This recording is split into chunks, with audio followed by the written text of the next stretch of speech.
喺加拿大呢個 Sprint Weekend 入面，安東尼尼同羅素嘅平治內戰終於都感動上演。兩位車手揸住呢部升級版嘅 W17，猶如重返2016年。大半場 Sprint 同1/3嘅正賽都係得佢兩個互鬥，可惜最終羅素因為動力單元出問題，自2024年主場戰英國站後再度退賽。咁啱當時佢又係頭位出發，從而保送安東尼尼4連勝。另一方面，麥拿倫到底喺度做緊啲乜？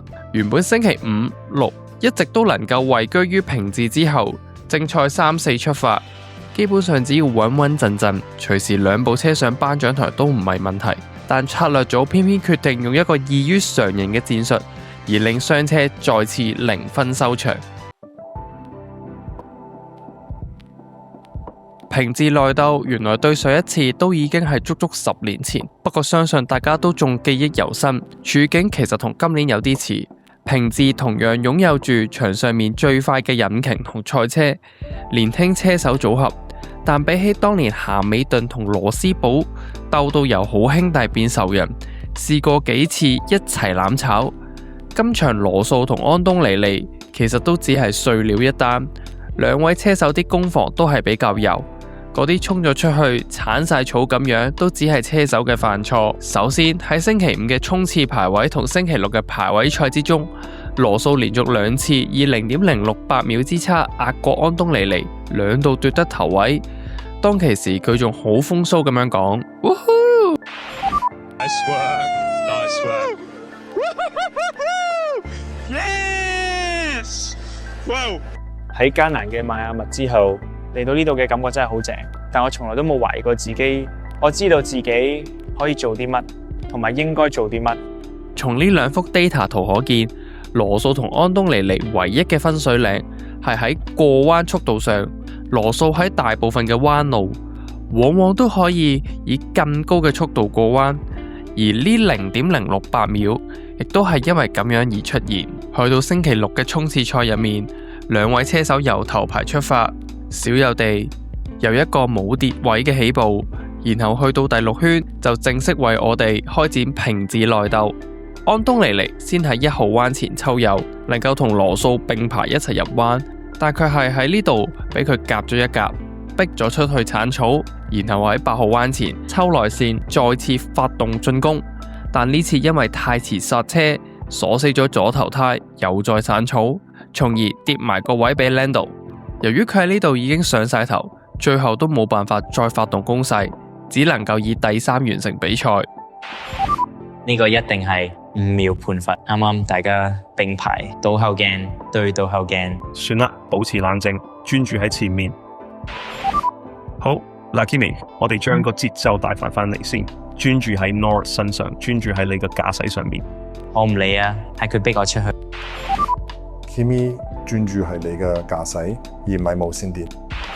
格仔旗，格仔旗。我哋真係要 check 下呢樣嘢，咁都得嘅咩 ？Kimi， 我已經唔係第一次咁樣講，我哋翻嚟再私底下傾，而唔係喺 radio 呢度講。OK？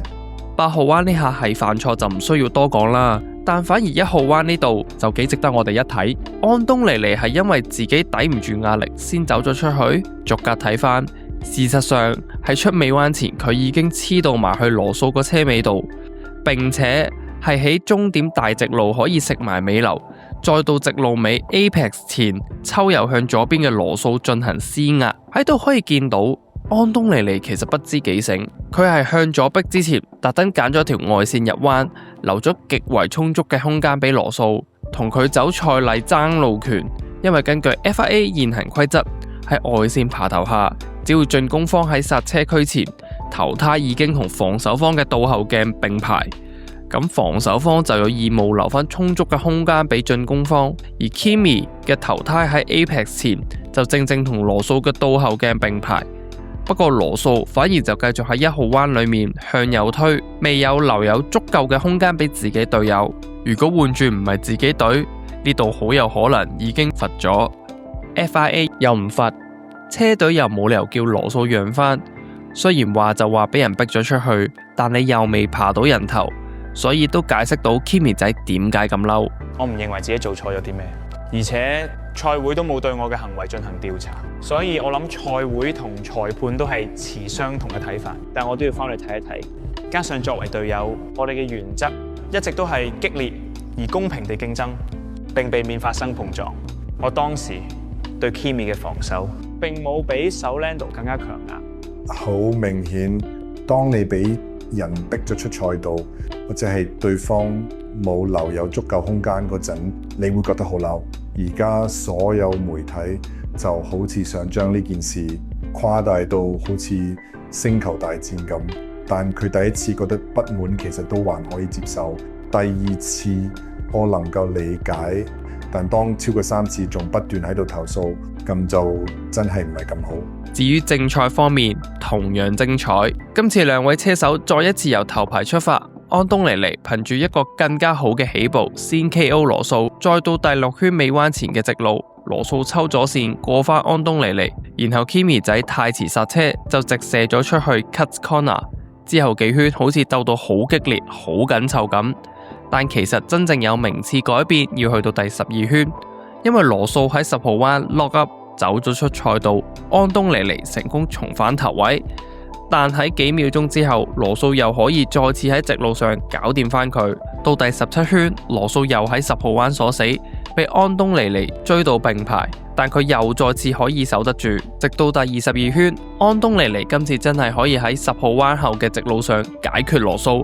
不過去到第24圈，輪到安東尼尼 lock up，俾咗個機會羅素，並且喺直路上能夠勾得返佢，追到並排入彎。安東尼尼喺尾彎冇位走 ，cut corner 再 rejoin， 車隊要求佢俾返個位羅素，自此就將呢場平治內戰暫時停低落嚟。然之後就去到第30圈，羅素部車突然遇上動力單元問題，鏟出草地，喺9號彎停低咗落嚟，由25分瞬間變成0分。同時佢亦都因為喺落車嗰陣大力咁拋咗嚿嘢喺賽道上面，結果賽會以第 12.2.2.1.H 罰佢5000歐羅，但因為佢喺研訊期間表現出明顯嘅歉意，而設有12個月嘅緩刑期。另一方面，都見到有人喺度討論係因為羅素將部車 push 得太盡，先至會搞到壞車，而 Toto 就有解釋翻到底發生咗啲咩事。初步檢查睇落係無咗故障，即係舊電池打咗柴，架車當時基本上係不斷咁跌緊窩，成架車完全冇晒電。咁樣講就即係單純只係自己唔好彩，而唔係羅素嘅責任。雖然見到有唔少車迷都用抵死、報應呢啲字詞嚟評論佢今次嘅退賽，但事實上今個禮拜佢嘅表現的確係幾唔錯。由星期5嘅 Sprint Pole 到星期6嘅頭位，佢都一直能夠交出穩定嘅表現。面對住隊友俾佢嘅壓力，佢都冇爆煲。相信大家都仲記得2年前佢喺度嘅表現係點啦。可惜因為一啲不可抗力因素而敗走加拿大，真係令人難以置信。我覺得好似有人特登唔想我加入競爭，唔想我爭世界冠軍。咁過去5場比賽入面，3場都有啲好邪嘅嘢針對住我，我真係冇嘢好講。隨住安東尼尼嘅4連勝，羅素距離總成績嘅分差已經由18分拉遠至43分。不過始終都仲有17場比賽，況且上年 Lando 喺荷蘭嘅賽車故障俾人拉開到34分，都可以後償成為世界冠軍，所以都要繼續睇落去。老實講，呢個真係唔係我想贏嘅方式。我想喺場上面硬碰硬咁解決羅素。毫無疑問，呢場係一場硬仗，過程極之緊湊。我當然為佢覺得可惜，但點都好，我會拎住呢個冠軍繼續向前望。今場除咗平治嘅內鬥之外，咸美頓同韋斯塔本嘅對決都為呢場比賽提供咗唔少精彩場面。咸美頓最後以第2完成比賽，創下佢自加入法拉利以嚟嘅最佳成績。自2024年拉斯維加斯站之後，再可以拎到亞軍。韋斯塔本就係第3完賽，總算拎到佢同紅牛今季嘅第1個頒獎台。不過喺呢啲嘢嘅背後，都要多謝麥拿倫嘅犧牲。對於麥拿倫喺呢場比賽嘅戰術，佢哋都只能夠俾個 good 佢。事實上，今場麥拿倫都過得唔太順，佢哋喺今場比賽繼續有帶嚟多項嘅新更新，包括新嘅引擎蓋、尾懸掛、尾翼、end plates 等等。但喺衝刺排位賽前，賽車嘅新前翼被換走咗。根據 The Race 報導指，係因為前翼效能不似預期，甚至令到賽車出現平衡性問題，令兩位車手都對賽車缺乏信心，駕駛感覺不滿。如果係真事，咁就會係麥拿倫近3年嚟第一次有負更新嘅出現。不過喺換翻個舊 spec 之後，佢哋又可以做翻全場第2快 ，sprint 拎到2-4，排位亦都排到喺第3同第4。按住賽車嘅速度，法拉利嘅直路劣勢，星期日基本上至少一步上眼 podium， 但可能策略組望高處，覺得按住正常情況下，佢哋嘅賽車根本冇可能可以挑戰冠軍，因此決定駁天氣報告錯，走去用半乾濕地胎起步。塊地望落去好似好乾，我條胎已經冇乜 grip， 架車已經好似飄下咁。我覺得我哋而家應該係時候換返乾地胎。Oscar， 我覺得如果你依家入嚟，我哋會變咗做爆尾。我諗呢個時間跑多幾圈可能仲好，因為隨時會有安全車出。我覺得保持咁樣去試下起步，可以賺到更多優勢。到時每個人都會好辛苦咁去應付輪胎溫度，你就會有優勢。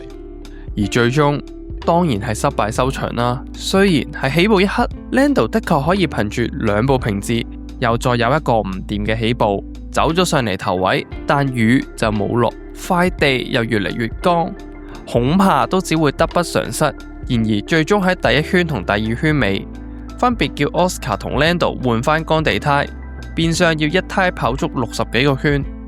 不過同時都有2部 Audi 同 Cadillac 都一齊陪佢哋中伏。雖然第一轉就賭輸咗，但原本如果佢哋可以一條胎跑到尾，可能都仲有機會可以上返嚟中上游之前，甚至喺法拉利之後。可惜因為 Lando 喺第8圈嘅鏟草而導致咗草屑塞住咗賽車嘅 cooling duct， 令賽車急速升溫，需要喺第15圈再次入站清理阻塞物。解決咗呢個問題之後，又到另一個問題困擾住佢。去到比賽嘅第40圈嘅時候，原本一直喺第8名嘅 Lando 因為波箱故障，賽車失去咗動力，被迫喺10號彎擺低部車，連續2年都喺呢度因為唔同嘅原因而退賽。呢個機件故障好似幫我解脫咗咁樣，因為喺呢個咁凍嘅賽道環境下，我條胎連最基本嘅70度都上唔到，架車好似完全失去咗控制咁。但我估其他人揸起上嚟都差唔多。不過你依然要睇反積極嘅嗰一面，我哋係目前唯一一隊有力向平治施壓嘅車隊。不過呢個時候現場車迷就幾開心啦。Lando 需要穿過觀眾席先至可以搭翻電單車翻返去 paddock。